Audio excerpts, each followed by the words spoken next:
Sebentar saya berikan ilmunya. Ini poin-poin penting, rahasia akan kita buka hari ini.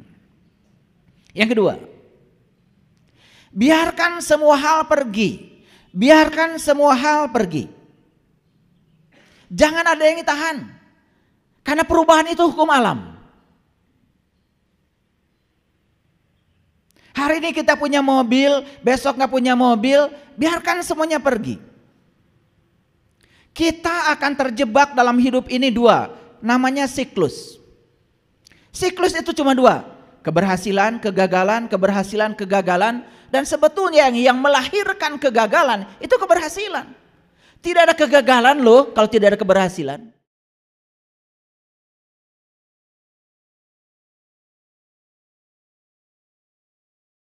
Sekarang saya masuk dulu sebuah rahasia.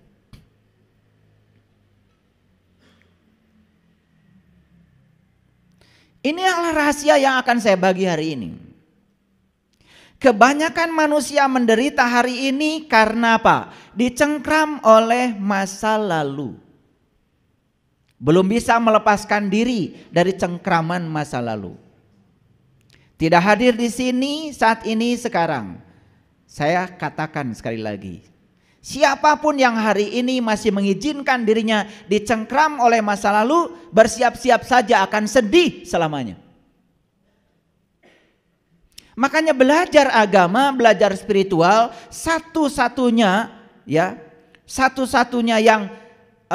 satunya yang dibangun kompetensinya adalah melonggarkan cengkraman masa lalu.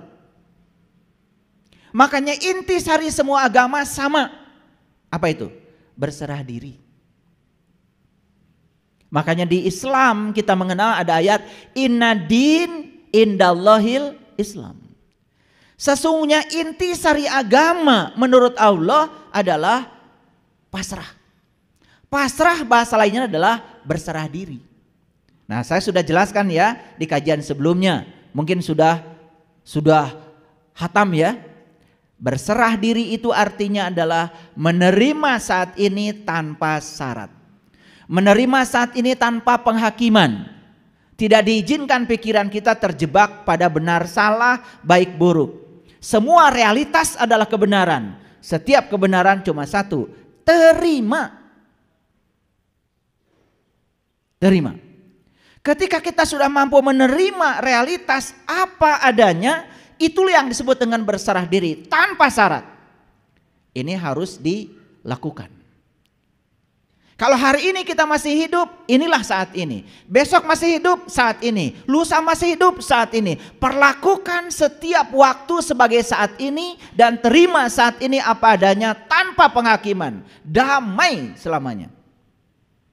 Karena yang disebut dengan masalah itu adalah ilusi pikiran. Karena pikiran diizinkan oleh kita menghakimi. Ini benar, ini salah, ini baik, ini buruk. Silahkan, terus begitu. Capek hidup kita. Padahal kita tidak sadar benar salah, baik buruk. Itu adalah hasil produk pikiran. Pikiran yang memproduksi sudut pandang itu. Coba hentikan pikiran, istirahatkan pikiran dari penghakiman. Terima semua hal apa adanya. Tidak ada masalah. Gak ada masalah. Oleh karena itu longgarkan cengkraman masa lalu. Longgarkan cengkraman masa lalu. Begitu masa lalu dilonggarkan cengkramannya luar biasa.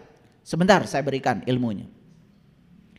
Ini poin-poin penting. Rahasia akan kita buka hari ini. Yang kedua.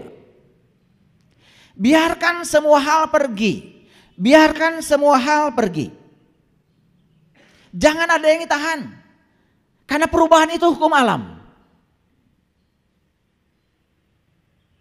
Hari ini kita punya mobil, besok nggak punya mobil, biarkan semuanya pergi. Kita akan terjebak dalam hidup ini dua, namanya siklus. Siklus itu cuma dua, keberhasilan, kegagalan, keberhasilan, kegagalan. Dan sebetulnya yang melahirkan kegagalan itu keberhasilan. Tidak ada kegagalan loh kalau tidak ada keberhasilan. Dan yang menghasilkan kegagalan itu keberhasilan. Yang menghasilkan keberhasilan kegagalan. Percaya sama saya apa tidak? Yang melahirkan kebaikan itu bisa jadi keburukan. Yang melahirkan kesadaran itu bisa jadi ketidaksadaran kita. Ayo. Yang melahirkan cahaya itu bisa jadi kegelapan. Betul? Nabi Muhammad itu keren sekali. Dalam sebuah hadis bilang begini, kalau hari ini kamu serba ada, bersiap-siaplah, waspadalah. Di depanmu ada saat di mana kamu tidak ada. Kalau kamu sedang tidak ada, bergembiralah kata Nabi. Karena di depanmu ada siklus di mana kamu akan ada. Tidak ada yang siang yang abadi, tidak ada malam yang abadi adanya. Siang, malam. Tetapi yang abadi adalah perubahannya, siang dan malam. Ini adalah pola hukum alam yang tidak dipahami oleh kita semua. Karena kita selama ini mengidentifikasi diri kita sebagai pikiran. Paham? Oke. Biarkan semuanya pergi. Yang enak akan berlalu, yang tidak enak juga akan berlalu. Betul? Orang yang baik akan berlalu, orang yang buruk akan berlalu. Apa yang tidak berlalu?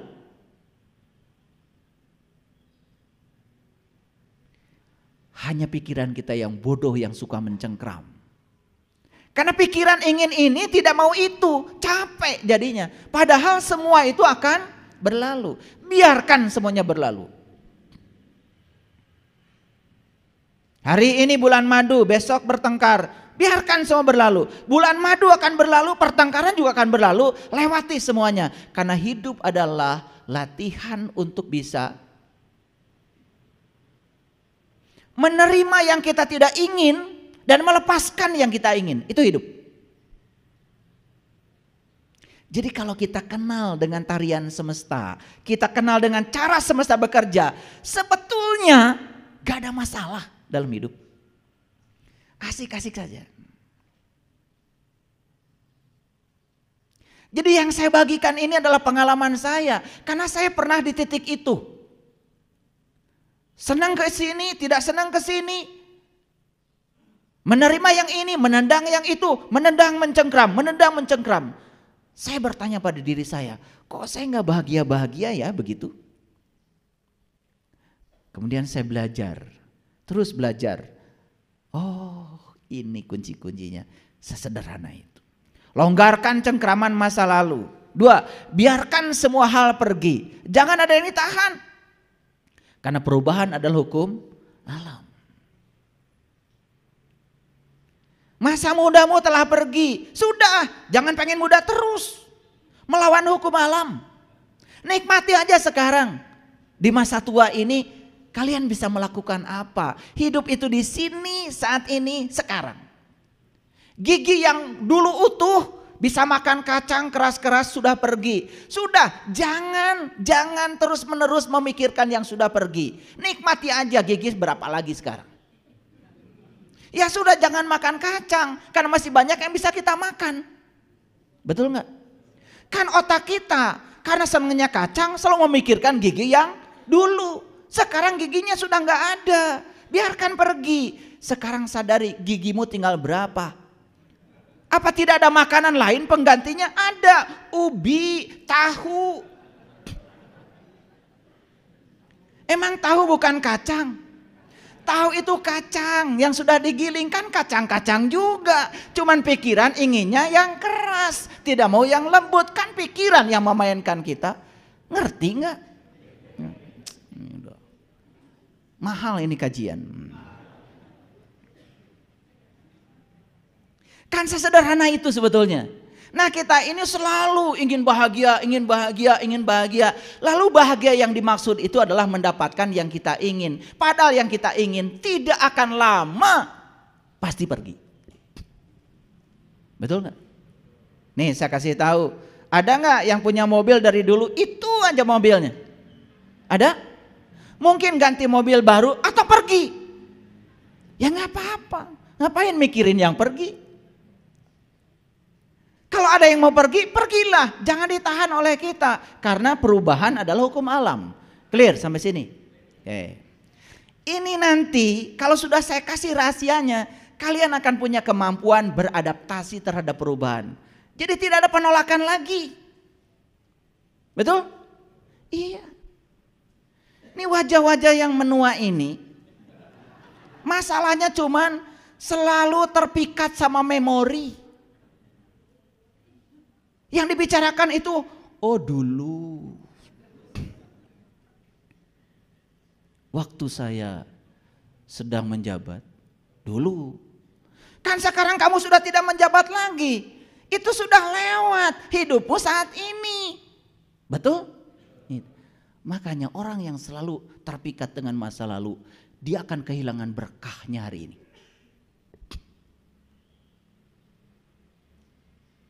Tiga rahasianya, pahami sifat pikiran. Pahami sifat pikiran. Apa yang paling utama dari pikiran? Pikiran itu senang ketika dia mendapatkan yang dia ingin. Dan setelah dia mendapatkan yang dia ingin, dia melekat pada yang dia ingin. Dan yang luar biasa, dia akan mengidentifikasi dirinya dengan yang dia ingin. Padahal yang dia ingin tidak akan selamanya ada bersama dia. Pada saat yang dia ingin pergi, akibatnya pikiran akan marah, menolak. Betul? Iya. Makanya penyakitnya sederhana. Migrain. Saya kasih tahu ya. Kalau kalian migrain itu nggak usah minum obat sakit kepala.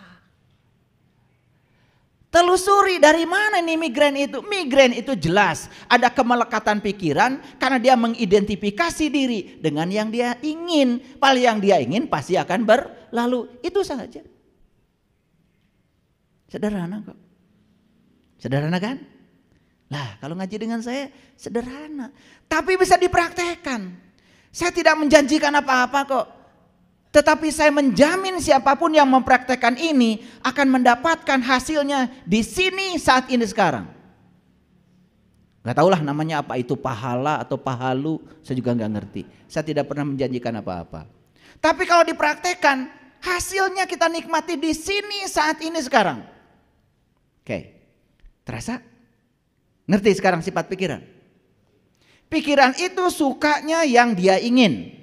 Dan ketika dia mendapatkan yang dia ingin, dia akan melekat pada yang dia ingin. Dan setelah itu dia akan mengidentifikasi diri sebagai yang dia ingin. Contoh, dia mengidentifikasi sebagai orang kaya. Pasti tidak siap tidak kaya, bukan? Salah pikiran mengidentifikasi orang kaya. Padahal jadi orang kaya itu tidak abadi. Suatu saat akan ada siklus di mana dia tidak kaya lagi. Supaya dia merasakan sebetulnya tidak kaya itu hanya sedang merasakan betapa sesuatu itu terasa adanya kalau sudah tidak ada. Paham maksud saya? Kan kalian udah punya pengalaman. HP dekat dengan kalian. Begitu HP tertinggal, panik bukan? Kan terasanya adanya HP itu kalau sudah tidak ada. Apalagi hilang. Jadi sebetulnya ketika kita diambil bagian kita oleh Allah sementara waktu, Allah sedang mengajarkan betapa yang ada pada kamu itu sangat berarti dan terasa berartinya ketika tidak ada sementara. Kalau ada terus, kalian tidak akan bersyukur. Mungkin ada yang punya pengalaman kan? Alah dulu ketika jaya 100.000 itu, wah. Tapi sekarang 100.000 tidak ada. Terasa sekali betapa luar biasanya 100.000. Ngerti maksud saya? Jadi Allah hanya sedang mengajarkan itu pada kita. Bukan menyiksa, bukan mengazab. Tidak mungkin dia Allah yang maha pengasih mengazab hambanya sendiri. No, tidak. Dia sedang mengajarkan kepada kita untuk belajar merasakan kedewasaan. Itu saja. Terasa? Oke. Yang keempat, bebaskan kebergantungan pada wujud. Karena semua yang berwujud ini pasti berubah. Betul?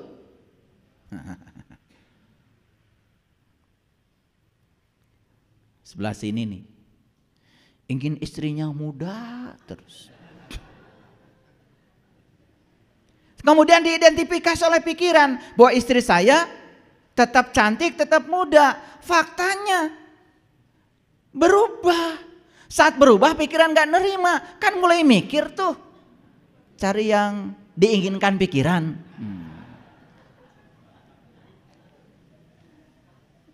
Saya harus kasih contoh. Karena kalau dikasih contoh kalian tuh susah ngertinya. Ngerti maksud saya?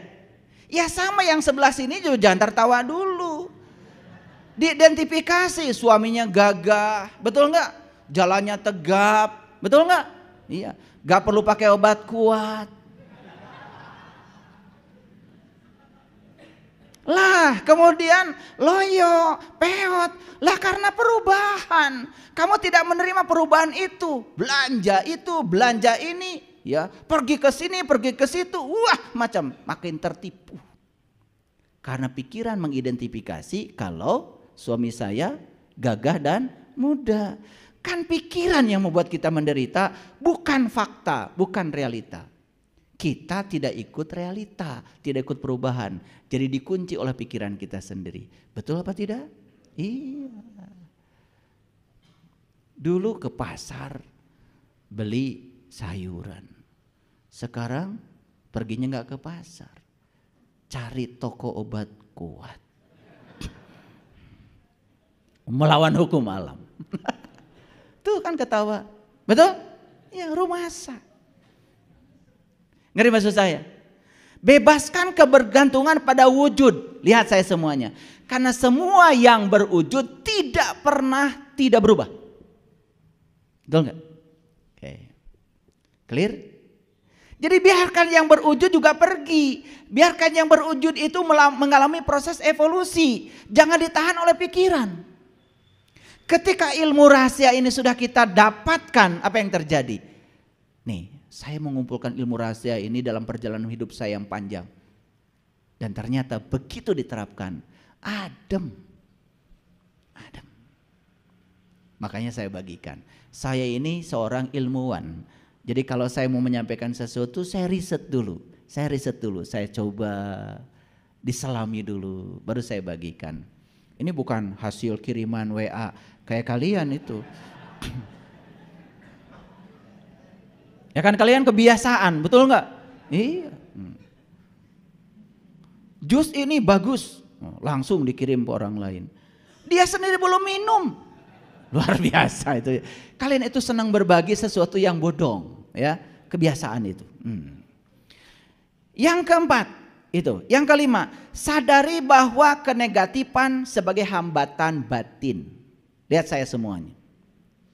Ada hukum alam namanya law of attraction.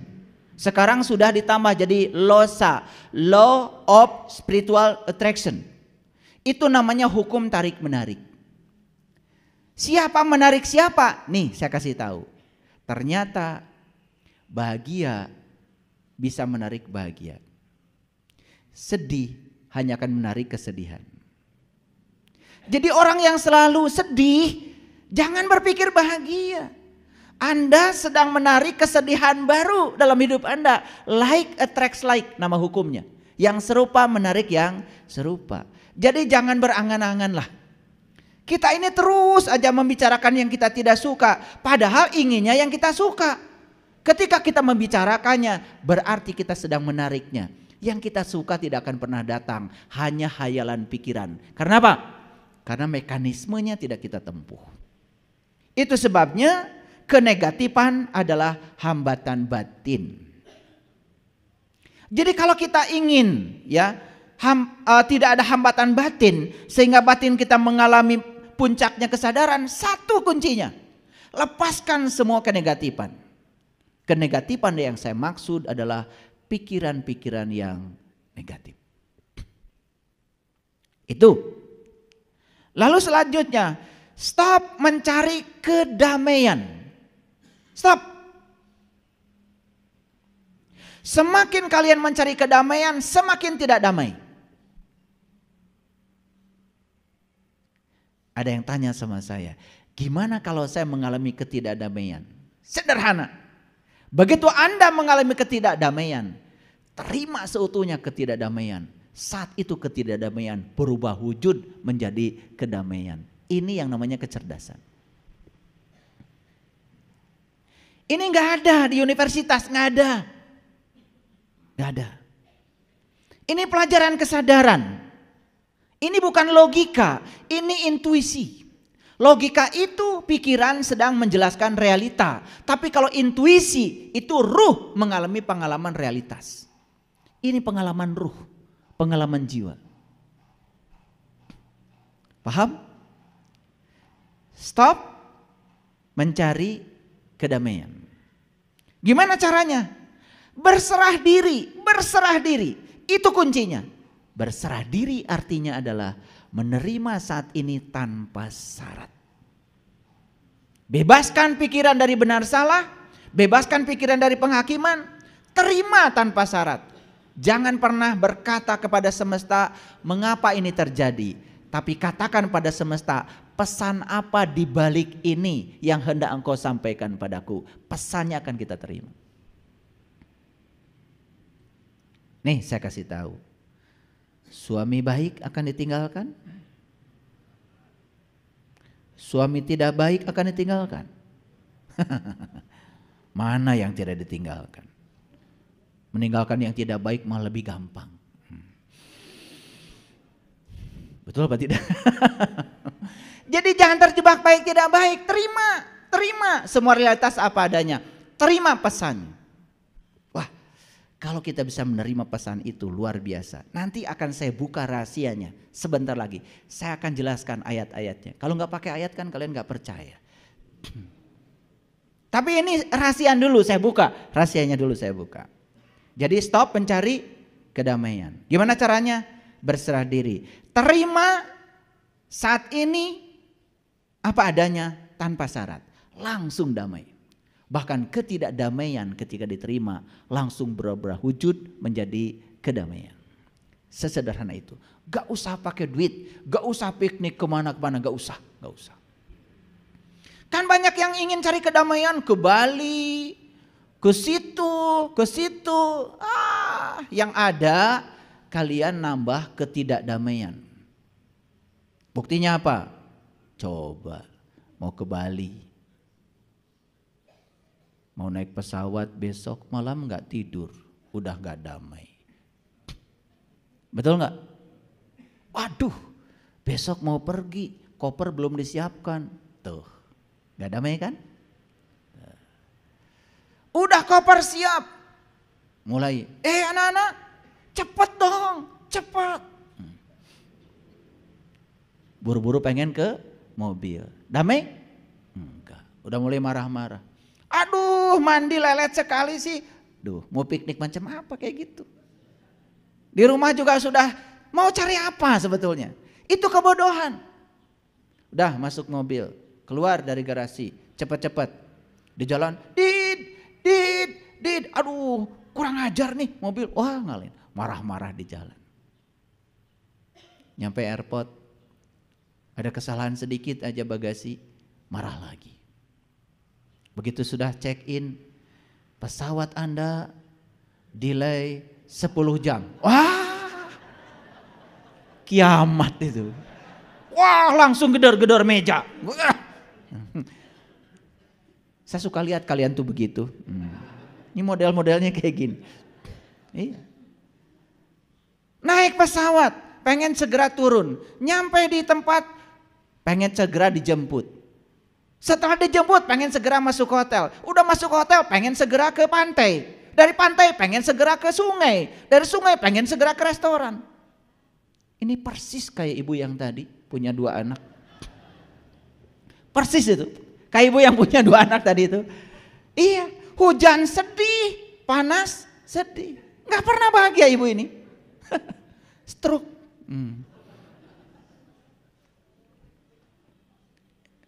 Ngerti gak maksud saya? Ini hiburan dulu, hiburan yang sederhana dulu. Ini rahasianya saya bagi. Oke, baik kita lanjutkan. Ya, belajar dari danau yang dalam. Diri kita adalah keseluruhan danau. Perhatikan saya. Danau yang dalam itu menggambarkan ketenangan. Diri kita ini menggambarkan keseluruhan danau.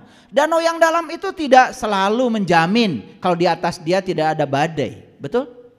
Tetapi sekalipun ada badai, danau yang dalam tetap saja di kedalamannya tenang. Betul apa tidak? Dan diri kita itu seperti itu. Tenangnya ada, badai juga akan tetap ada. Tapi kita mau memilih siapa? Memilih ikut badai atau di kedalaman. Itu sebabnya diri kita yang sebenarnya bukan pikiran, bukan tubuh. Diri kita adalah pemerhati pikiran dan tubuh. Ingat, kita ini bukan si pemikir, tapi kita adalah pengamat bagi si pemikir. Kalau kita alihkan ke situ, sebetulnya kita tuh persis bunga teratai. Tidak terganggu. Walaupun kotor tempat tubuhnya, malah makin bersih dan indah tumbuhnya. Seperti langit biru. Biarkan awan hitam putih datang dan pergi. Langit biru tetap aja menjadi penyaksi bagi datangnya awan dan putih. Selama kita hidup di sini, awan putih akan datang, awan hitam akan datang karena perubahan adalah hukum alam.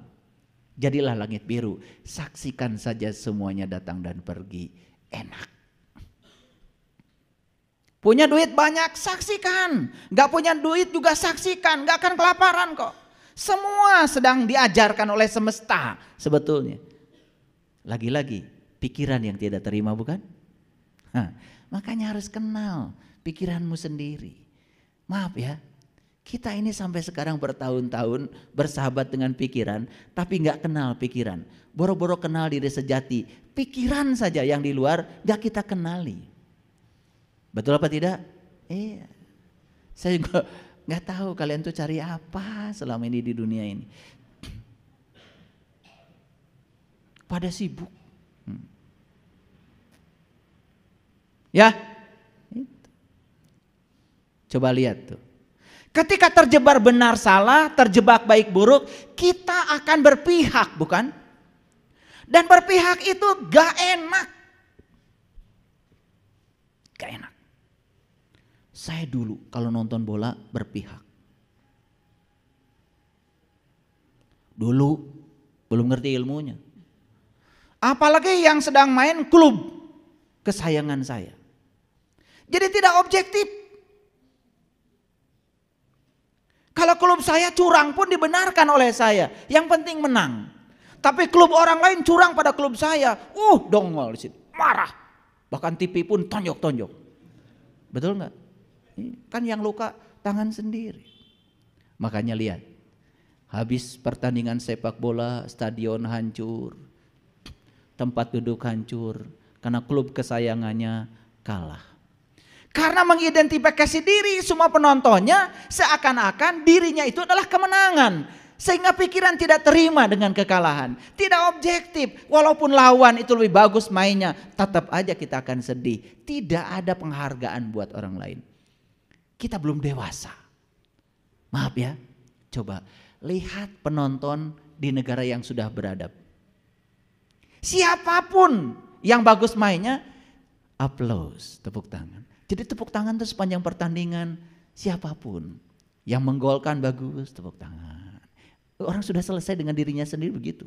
Coba, begitu lawan memasukkan gol ke pihak klub yang kita sayangi, jempling. Tahu-tahu kursi aja amburadul, betul nggak? Ini masalah kita, masalah kita. Karena kita tidak belajar. Coba perhatikan. Yang paling sibuk di sepak bola 2 klub penonton. Karena mereka semua terjebak pada benar salah, baik buruk, pengen menang. Yang paling anteng di situ cuman 4 orang. 1 wasit, 2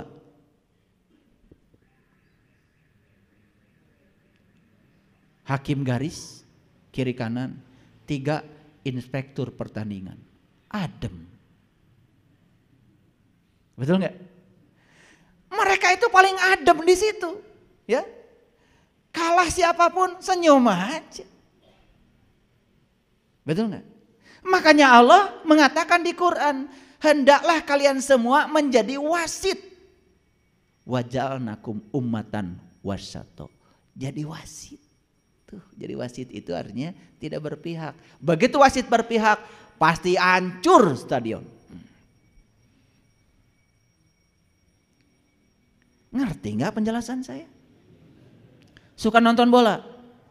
Coba mulai nanti nonton bola objektif. Coba, enak. Ya. Ada orang sampai darah tinggi naik gara-gara klubnya kalah. Masuk ke rumah sakit. Kan yang rugi sendiri. Betul? Lihat saya semua. Yang hari ini ada di klub A, pemainnya besok ada di klub B. Lusa ada di klub C. Pemainnya aja pindah-pindah. Nah orang teu pindah. Cing atuh tong bodoh wae. Betul nggak? Iya. Kita terus mengidentifikasi diri kita adalah klub kita. Padahal pemainnya teh, aduh, yang kemarin disorakin oleh kita, hari ini membela klub kita jadi senang. Pikiran tuh begitu. Betul apa tidak? Nah, hidup kita seperti itu. Kalian itu tidak jadi wasit, jadi repot sendiri. Betul? Ini kan bengep-bengep gini. Iya. Ini stadion kita yang luar biasa ini hancur lebur. Dihancurkan oleh identifikasi diri kita sendiri. Lanjut. Tumbuhkan belas kasih. Apa sih belas kasih? Kesadaran ikatan yang mendalam dengan semua ciptaan. Ini yang saya maksud. Perhatikan saya. Kesadaran ikatan yang mendalam dengan semua ciptaan hanya mungkin terjadi kalau kita sudah sadar bahwa Allah yang sama bertempat tinggal di tubuh yang berbeda. Makanya Allah ngajarkan kepada dia, kul a'udzu birabbin nas. Katakanlah sesungguhnya aku berlindung pada Tuhannya manusia. Jadi semua kita itu bertuhan pada Tuhan yang sama, Tuhannya manusia, apapun keyakinannya. Ketika kita bisa memandang bahwa Tuhan yang sama ada di sini, ada di sini, ada di sini, ada di sini, dan semua manusia itu diliputi oleh Dia yang sama, maka belas kasih kita akan tumbuh. Apa yang terjadi? Seakan-akan ada Tuhannya si A, keyakinannya ini, Tuhannya ini, keyakinan ini, Tuhannya ini. Subhanallah. Karena namanya berbeda, kan yang ngasih nama juga kita juga. Kenapa yang ribut kita? Kan Tuhan juga awalnya gak punya nama. Kenapa jadi ribut? Itu karena kita belajarnya dangkal. Biasa, yang dangkal itu suka begitu. Merasa paling benar, merasa paling hebat. Semua orang yang salah. Yang benar cuma dirinya sendiri. Nah ini yang berbahaya nih. Ini bahaya. Buat keberagaman sangat berbahaya. Itu sebabnya kita harus menyumbang kesadaran kolektif. Agar bangsa kita ini menjadi bangsa yang damai. Setuju? Oke. Yuk kita pelihara Indonesia ini. Karena Indonesia bukan warisan buat kita. Tapi Indonesia adalah titipan buat anak cucu kita. Saat kita meninggal nanti. Titipkan tanah air Nusantara yang damai kepada anak cucu kita. Ajarkan mereka untuk bisa menerima perbedaan. Ajarkan mereka untuk bisa menghargai perbedaan. Jangan ajarkan kebencian kepada mereka yang berbeda. Berbahaya. Apalagi menghalalkan darah orang lain karena berbeda keyakinan. Sangat berbahaya. Dan itu sudah terjadi. Muncullah yang namanya terorisme. Radikalisme. Kenapa? Karena tidak memahami esensi kehidupan. Agama bukan tujuan. Tapi agama adalah jalan untuk mencapai tujuan. Tujuan semua agama adalah sama. Yaitu akhlak. Kesadaran.